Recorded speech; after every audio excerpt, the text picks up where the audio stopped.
In this guide, I'm going to show you guys how to fix GCash failed login attempt. Let's get started. First thing you want to do is check your internet connection, switch between Wi-Fi and mobile data. If you're using Wi-Fi, give a fresh restart to your router. Now you can try to log in. If this solution didn't work out for you, you can use a website instead of the GCash app.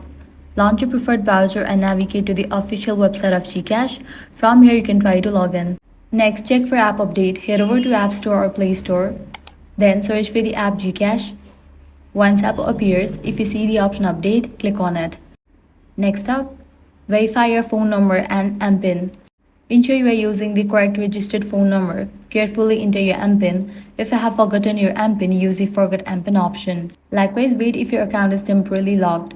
Stop trying to log in repeatedly. Wait several hours. Try again afterward. GCash occasionally performs maintenance or experience outages. Wait a while and try again later. Check official announcements. Lastly, you can contact GCash support. Visit the help center, submit a ticket with your registered phone number, screenshot of the error, date and time the error occurred.